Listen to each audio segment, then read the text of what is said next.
Hello everyone, my name is Shani Bhandari and I welcome you all to yet another episode of Leading Indicators। तो आज के इस video में हम बात करने वाले इंडियन इकोनॉमी के कुछ नंबर्स के बारे में, साथ ही साथ कुछ यूएस के नंबर्स के बारे में भी बात करेंगे कि क्या लीडिंग इंडिकेटर्स बता रहे ओवरऑल इकोनॉमिक पर्सपेक्टिव से। इसके साथ साथ हम 4 सेक्टर्स के बारे में भी बात करेंगे कि उनका जो लीडिंग नंबर्स आए हैं जो रिलीज़ करते हैं अथॉरिटीज़ वगैरह, तो वो नंबर्स के हिसाब से आउटलुक कैसा लग रहा है, ये सारी चीज़ें हम डिस्कस करेंगे। So let's begin with the first and the most important aspect of Indian economy, that is the RBI policy decision. So RBI ने अपने रेपो रेट को 6% पे ले आए हैं by taking a rate cut of 25 basis points. Overall ये second rate cut है, जब से रेट कट साइकिल हुआ है तो second consecutive rate cut decision लिया है मॉनेटरी पॉलिसी कमेटी ने। And the more important aspect here is that there is a change in their stance. अभी तक की मॉनेटरी पॉलिसी कमेटी जो है हमारी, उनका स्टांस था न्यूट्रल स्टांस, लेकिन अभी they have change to accommodative stance. So what is this stance and what does it imply?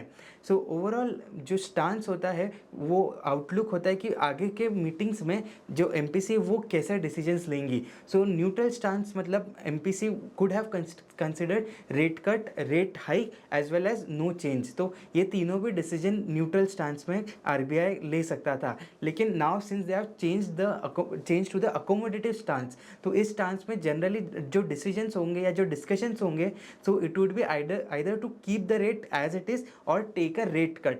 यानी कि ग्रोथ फोकस्ड अप्रोच यहाँ पे आरबीआई ने रखा है। एंड ये भी नंबर्स कुछ जो प्रोजेक्शंस आए हैं उसकी भी अगर हम बात करेंगे, सो आरबीआई के जो प्रोजेक्शंस है फॉर FY26 यानी कि ये जो न्यू फाइनेंशियल ईयर है, सो अर्लियर लास्ट मीटिंग में they have estimated 6.7% real GDP growth. Now they have cut down this estimate by 20 basis points, so new estimate is 6.5% growth in FY26। Overall inflation की भी बात करेंगे तो inflation is also केटेड down. यहाँ पे 4.2% से गिरा कर उन्होंने 4% का इन्फ्लेशन का एस्टिमेट रखा है for the full year. CPI inflation का एस्टिमेट अगर हम देखें तो फर्स्ट 3 क्वार्टर्स यानी Q1 से लेके Q3 में ये जो इन्फ्लेशन नंबर्स रहेंगे that will be below 4%, that's what RBI governor said. And उसके बाद Q4 की अगर हम बात करें तो वहाँ पे 4.4% का इन्फ्लेशन देखने को मिल सकता है, that is what the Reserve Bank is estimating. So ये जो ग्रोथ कंसर्न्स है, इसी को पुश करने के लिए, यहाँ पे ग्रोथ को इम्पेटस देने के लिए, because inflation is somewhat in under control, so inflation targets are in line with what the RBI has been estimating and targeting. So अभी ग्रोथ पे ज़्यादा फोकस रहेगा, ग्रोथ स्लो होती हुई नज़र आ रही है। एंड दैट इज़ वाई यहाँ पे और रेट कट की पॉसिबिलिटीज़ भी बनती है। अगर हम ओवरऑल 3 मंथ जीसेक यील्ड्स की बात करें तो जैसे ही आरबीआई ने अपना रेट कट का डिसीजन अनाउंस किया, सो वो यील्ड्स जो है हमारी वो भी गिर गई। So now the yields have fallen almost 50 basis points in 2 weeks. So यहाँ पे एक ये भी जब यील्ड्स गिर रही है, so the money market is also estimating a rate cut in the near future.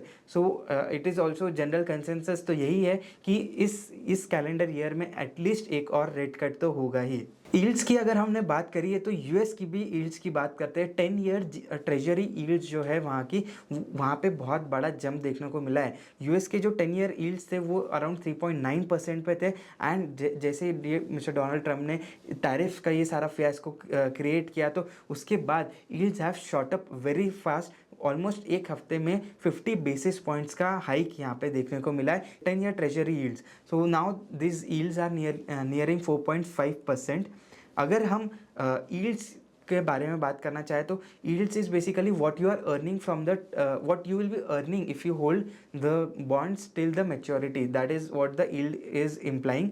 So generally bond price अगर गिरता है तो आपकी अर्निंग ज़्यादा होती है, मतलब ही आपके यील्ड्स बढ़ते हैं। So there is an inverse relation in bond prices and yields. So जैसे ही बॉन्ड यील्ड्स बढ़े हैं तो इसका ये मतलब है कि बॉन्ड के जो प्राइसेस है वो एक्चुअली गिरे हैं।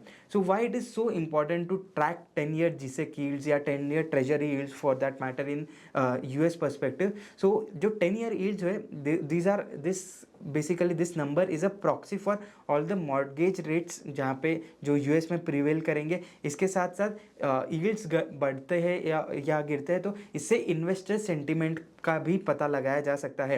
एंड जनरली जो लोन्स वगैरह होते हैं generally they are link to the 10 year treasury yields, so उसके वजह से भी ये एक इम्पॉर्टेंट फैक्टर बन जाता है।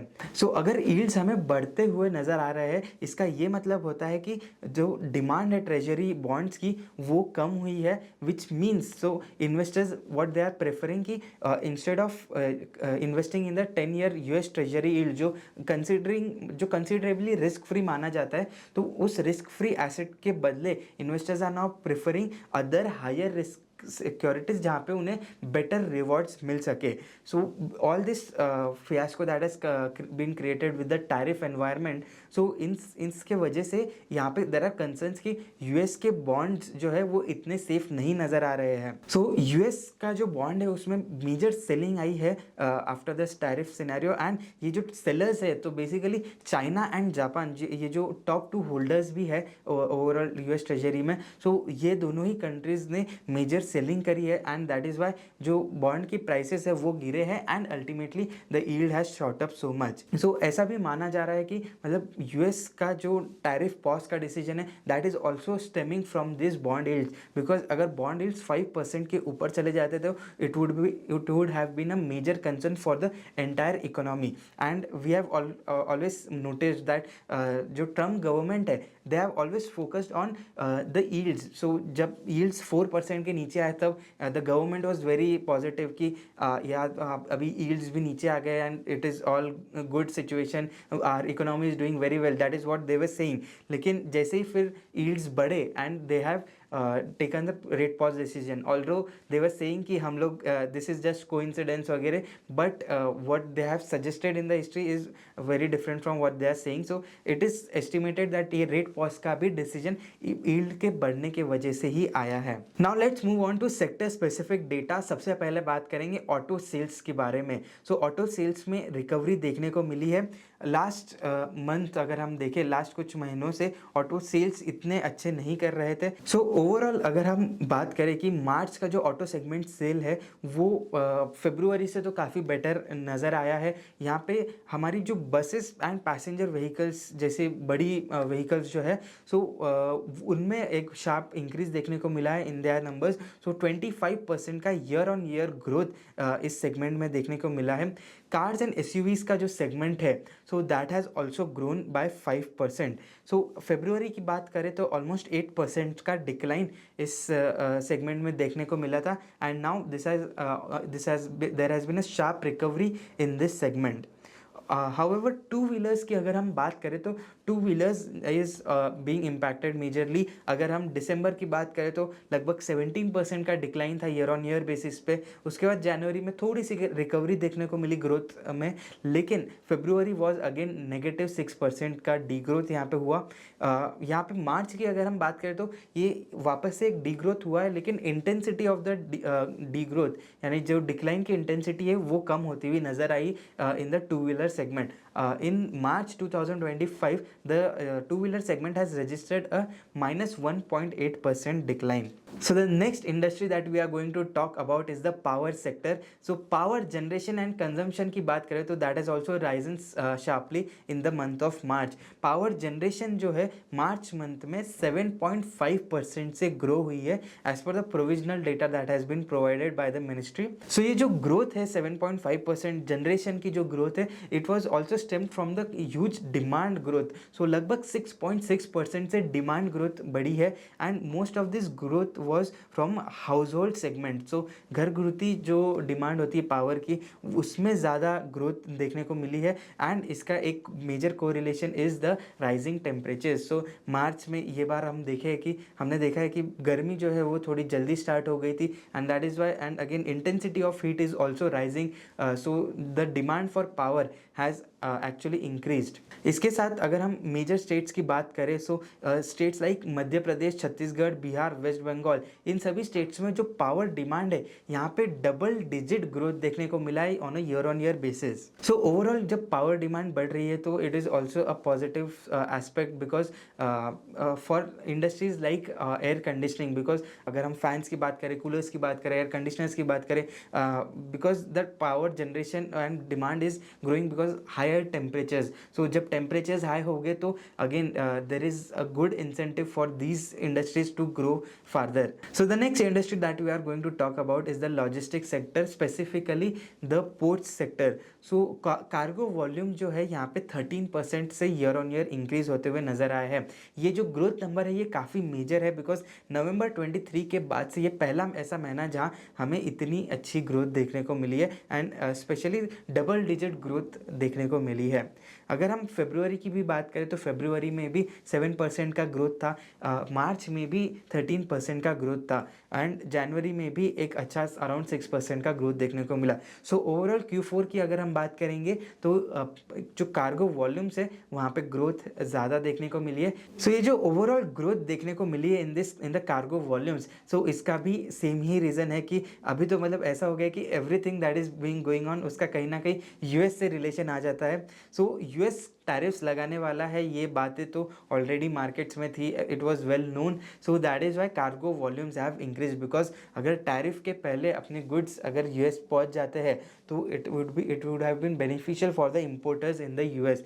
सो that is why cargo volumes have increase so much because यहाँ पे जो टैरिफ का सिनेरियो एक्सपेक्टेड था कि टैरिफ आएंगे तो यहाँ पे उनकी कॉस्ट जो है लैंडेड कॉस्ट वो बढ़ जाएगी, तो उससे अवॉइड करने के लिए यहाँ पे कार्गो को प्रीपोन किया जाने लगा and that is why volumes in the last quarter have been so phenomenal. Next हम बात करने वाले हैं म्यूचुअल फंड इंडस्ट्री के बारे में। So overall mutual fund inflows की अगर हम बात करेंगे तो यहाँ पे 11 मंथ लो पे हमारे म्यूचुअल फंड्स के इनफ्लोज आ चुके हैं। डोमेस्टिक इक्विटी म्यूचुअल फंड्स की अगर हम बात करें तो 250 बिलियन रुपीज़ का मार्च मंथ में यहाँ पे इन्फ्लो आया है, यानी कि लगभग 25,000 करोड़ का इन्फ्लो हमें देखने को मिला है।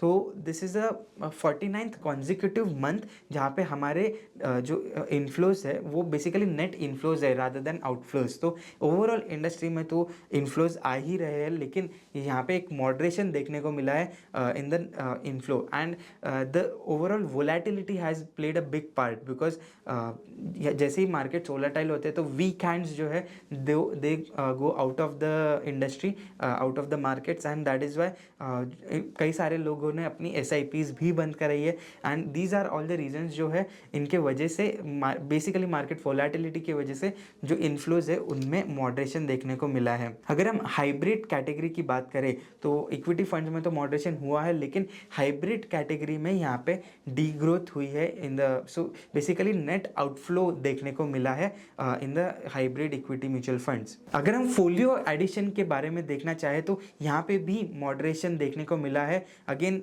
This March number has come at 1.4 million folios being added. So overall ये जो 14 लाख का जो नंबर आया है फोलियो एडिशन का, this is very low as compared to the previous numbers. You can see in this chart on your screen की यहाँ पे अगर हम जुलाई के आसपास देखें तो more than 50 lakh folios were being added. उसके बाद भी ऑलमोस्ट 30 to 40 लाख का एक रेंज चल रहा था, लेकिन लास्ट 2 मंथ से जब से वोलेटिलिटी है spiked up, so folio addition में भी एक डी ग्रोथ देखने को मिला है। So we were talking about that weak hands go out of market in the volatile times, and this is also being substantiated with the data that is now on your screen. So जो number of accounts है SIP के accounts जो है उनमें भी जो net closure देखने को मिला है। So inflows तो already अच्छे हैं, लेकिन यहाँ पे this is the third consecutive month where the number of SIPs closed have been higher than the new SIPs being created. So consistently ये जो नंबर है, ये जो गैप है basically SIP accounts open and close में, वो भी expand होता हुआ नज़र आया है एंड लास्ट 3 months में now almost 30 lakh SIPs have been stopped. So this is also a sign कि यहाँ पे people who are not ready for that volatility, they are getting out of the market. So that is it for today. I hope आपको आज का ये video पसंद आया होगा. आप ऐसे ही और लीडिंग इंडिकेटर्स के को ट्रैक करोगे तो आपको मार्केट में क्या हो सकता है, कैसे रिजल्ट्स आ सकते हैं, ये सारी चीज़ें एस्टिमेट करने में हेल्प होगा. सो आई होप ये जो छोटा सा पार्ट हम लोग कर रहे हैं वो आपके एनालिसिस में हेल्प करेगा. और ऐसे ही और फंडामेंटल इन्फॉर्मेशन के लिए एंड एनालिसिस के लिए बने रहिए यज्ञा इन्वेस्टमेंट अकेडमी के साथ. Thank you.